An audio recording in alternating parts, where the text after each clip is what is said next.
BJP से नाराज उमा भारती प्रचार करने से कर दिया मना। उमा भारती का ऐलान, बीजेपी उम्मीदवारों के लिए नहीं करूंगी सभा।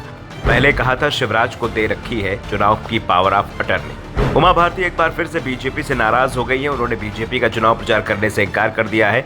उमा भारती ने साफ कर दिया है कि विधानसभा चुनाव में वो बीजेपी किसी भी उम्मीदवार का प्रचार नहीं करेंगी।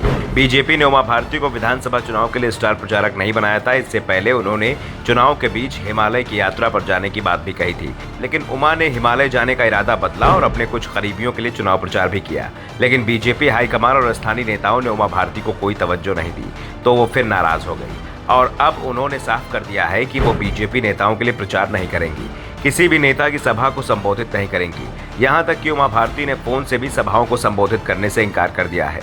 उमा के तेवरों से बीजेपी की चिंता बढ़ती दिखाई दे रही है, क्योंकि अब चुनाव प्रचार में 5 ही दिन का वक्त बचा है और इससे पहले उमा के बदलते तेवरों ने पार्टी को मुसीबत में फंसा दिया है।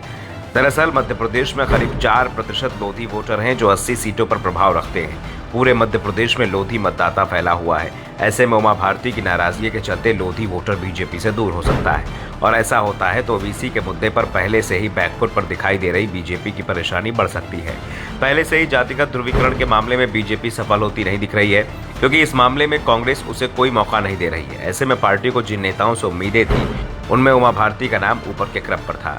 दरअसल इस बार बीजेपी के अधिकांश स्टार प्रचारक विधानसभा चुनाव लड़ रहे हैं और अधिकांश नेता चुनाव में बुरी तरह से फंसे हुए दिखाई दे रहे हैं। ऐसे में उमा भारती की जरूरत पहले से ही बीजेपी को दिखाई दे रही थी, लेकिन उन्होंने प्रचार से इनकार कर पार्टी की मुसीबत को और भी ज्यादा बढ़ा दिया है। बात अगर उमा भारती की करें तो वो मध्य प्रदेश के सीएम रह चुकी हैं। 2003 में बीजेपी ने उनके नेतृत्व में ही मध्य प्रदेश विधानसभा का चुनाव लड़ा था और 10 साल की कांग्रेस की सत्ता को परास्त किया था। उमा साल भर भी सीएम नहीं रह पाई थी। बाद में वो पार्टी नेतृत्व से नाराज होकर पार्टी छोड़कर चली गई थी, लेकिन बाद में उनकी पार्टी में वापसी भी हो गई थी। लेकिन उमा की वापसी में शिवराज सिंह चौहान ने पेच भी फंसा दिया था। दावा किया जा रहा था कि शिवराज ने उमा की बीजेपी में वापसी को इसी शर्त पर हरी झंडी दिखाई थी कि वो उमा मध्य प्रदेश की राजनीति में हस्तक्षेप नहीं करेंगी, क्योंकि शिवराज को डर था कि उमा के हस्तक्षेप के चलते उनके लिए सरकार चलाना मुश्किल हो सकता है। फिलहाल तो इस बार शिवराज मुश्किल में दिखाई दे रहे हैं, इसलिए उन्हें भी उमा भारती की जरूरत चुनाव प्रचार में दिखाई दे रही थी। उमा के कई करीबियों को टिकट देकर उन्हें मनाने की कोशिश भी की गई थी, लेकिन उमा के तेवरों ने साफ कर दिया है कि उनकी नाराजगी कम नहीं हुई है।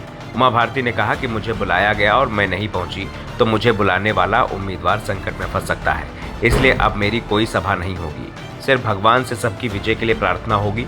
उमा ने कहा कि वो 15 तारीख को दोपहर को टीकमगढ़ पहुंचेंगी, क्योंकि मतदान जरूर करना है। बता दें कि राज्य में कांग्रेस ने जातीय जनगणना को बड़ा मुद्दा बनाया है। इसके चलते पिछड़ों का वोट मिलने की कांग्रेस को संभावना है। वहीं दूसरी ओर भाजपा के पिछड़े वर्ग के बड़े चेहरे उमा भारती के चुनाव प्रचार में सक्रिय न होने से भाजपा के सामने मुसीबत तो खड़ी हो गई है।